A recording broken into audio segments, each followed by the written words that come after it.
Hello दोस्तों। मेरा नाम है आदिल मंसूरी और मेरे यूट्यूब चैनल में आपका स्वागत है।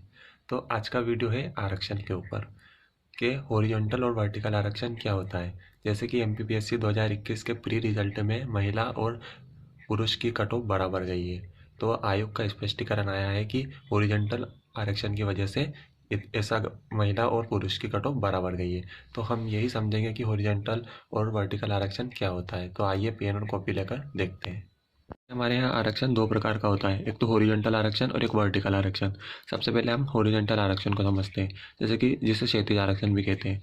जैसे कि मान लेते हैं एससी को हमारे एमपीपीएससी में 16% आरक्षण दिया गया है और एसटी को 20% आरक्षण दिया गया है, ओबीसी को 14% आरक्षण दिया गया है, ईडब्ल्यूएस को 10% आरक्षण दिया गया है और बाकी जो 40% है वो जनरल को। अभी मैं हॉरिजॉन्टल आरक्षण समझा रहा हूँ, इसलिए 40 को भी जनरल 40% जनरल को दिया गया है। तो इसमें क्या होता है, इसमें एससी के जो होते हैं, एससी वाले 16% टोटल जो मान लेते हैं 100 सीट है टोटल। तो जिसमें एससी को 16 मिलेगी, एसटी को 20 मिलेगी, ओबीसी को 14 मिलेगी, ईडब्ल्यूएस को 10 मिलेगी और जनरल को 40 मिलेगी। तो टोटल 100 सीट में से 16 सीट एससी की होगी। ओवरऑल कितनी होगी? 16 सीट एससी की 16 होगी और एसटी की कितनी होगी? 20 होगी, ओबीसी की 14 होगी, ईडब्ल्यूएस की 10 होगी, जनरल की 40 होगी। तो इसमें मतलब ये एससी वाला यहाँ पे नहीं आ सकता क्योंकि जनरल को 40 सीट दी गई है, तो इसमें जनरल के हो गए। तो अब हमारे एमपीपीएससी में क्या किया गया है, एमपीपीएससी में इसके बाद हम वर्टिकल आरक्षण और समझ लेते हैं। वर्टिकल आरक्षण में क्या होता है, जैसे कि वर्टिकल आरक्षण में जैसे कि एससी को 16 दी गई है, 20 को एसटी को 20 दी गई है, ओबीसी को 14% और ईडब्ल्यूएस को 10 और यहाँ पे जनरल की जगह यूआर, यानी कि यहाँ पे सारे कैटेगरी के जो योग्यता के अनुसार बच्चे जाएंगे वो यूआर में 40% दिया गया है। अब इसमें क्या होता है, इसमें जैसे कि एससी का बच्चा है, इसमें एससी को 16 सीट तो दी जाएगी, लेकिन अगर 17वां बच्चा जो एससी का है अगर उसने अनरिजर्व के बराबर मार्क्स लिया है तो वो अनरिजर्व में भी आ जाएगा। इसमें क्या कूद कर योग्यता के अनुसार अनरिजर्व में चला जाता था। और इसमें क्या होता था, इसमें जो जो बच्चा जिस कैटेगरी का है वो उसी में रहता था, मतलब जो अगर योग्यता के अनुसार वो आगे नहीं आ सकता था। तो ये इसमें कूद कर आ रहा है, मतलब उधर्वाधर, तो मतलब इसको उधर्वाधर आरक्षण कहा जाता है। जैसे कि हमारे एमपीपीएससी में उधर्वाधर आरक्षण भी दिया हुआ है और क्षैतिज आरक्षण भी दिया हुआ है। जैसे कि एससी एसटी ओबीसी ईडब्ल्यूएस को क्या आरक्षण दिया गया है, हमारे उधर्वाधर, मतलब एससी एसटी और ओबीसी और ईडब्ल्यूएस के बच्चे मतलब अनरिजर्व में भी आ सकते हैं, मतलब डायरेक्टली अनरिजर्व में आ सकते हैं।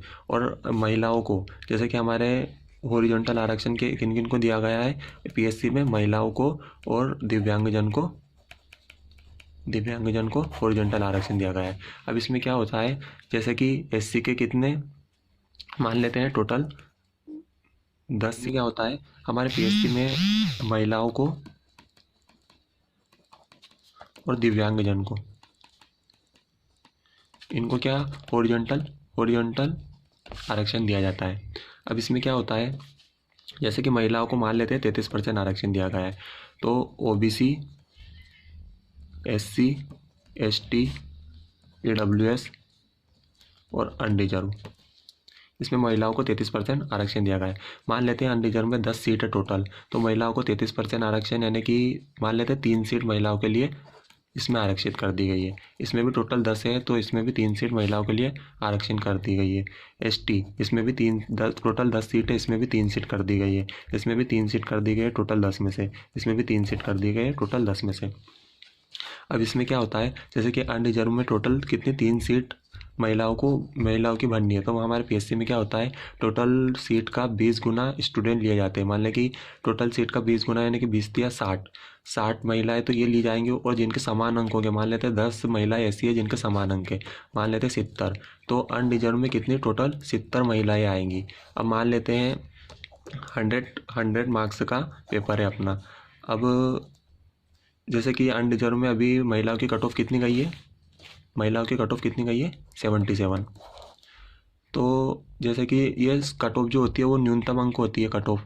अब मान लेते हैं कि 77, जैसे कि 70 महिलाएं लेनी है, तो 60 महिलाएं ऐसी है जिनके 80 मार्क्स है, 80 प्लस मार्क्स है, और 10 महिलाएं ऐसी है जिनके 77 या फिर 77 और 77 या 77 से अधिक है। तो टोटल कितनी 70 महिलाएं लेनी है हमको, टोटल कितनी लेनी है, 70 महिलाएं लेनी है। तो 70 महिलाएं ऐसी है जिनके 77 और 77 से अधिक है। तो मान लो टोटल तो हमें 70 ही लेनी थी अनरिजर्व में, तो 70 महिलाएं हो गई हमारे 77 कट ऑफ में ही 70 महिलाएं हो गई। तो इसके बाद हमें महिलाएं नहीं लेनी है, तो इसलिए 77 कट ऑफ महिलाओं को गया है। इसी प्रकार अब जैसे कि ओबीसी का देखते हैं। ओबीसी में क्या है, टोटल कितनी सीट है महिलाओं की, 3 सीट है, यानी कि 20 गुना पद मान लेते हैं, इसमें भी 70 महिलाएं लेनी है। अब 70 महिलाएं इसमें भी लेनी है, तो मान लेते हैं ओबीसी का कट ऑफ अभी कितना गया है, 74। तो ओबीसी की जो महिलाएं हैं, मान लेते हैं 60 महिलाएं ओबीसी की ऐसी है जिनके 75 से अधिक है, 75 नंबर से अधिक है, और 10 महिलाएं ऐसी है जिनको 74 या तो 74 है या फिर 74 से अधिक है। तो टोटल हमें कितनी महिलाएं लेनी थी, 70 महिलाएं लेनी थी। तो 60 तो 75 अबव वाली ओबीसी की हो गई, और 10 महिलाएं 74 या 75 के बीच में, मान लेते 75 या 74 में 10 हो गई। तो टोटल हमें 70 लेनी है। तो इसलिए 74 में ही हमारी 70 महिलाएं हो गई है, इसलिए हम अब 70 से ज़्यादा महिलाएं ले ही नहीं सकते, तो इसलिए 74 ओबीसी का गया। ऐसे ही सारी कैटेगरी में ऐसे ही महिलाओं का आरक्षण डिसाइड होता है। मान लेते हैं जितने % महिलाओं का आरक्षण दिया गया है, उतनी गुना मतलब 20 गुना महिलाएं ली जाती है। तो जितने मार्क्स में पूरी महिलाएं हो जाती है, उतनी ही महिलाएं ली जाती है।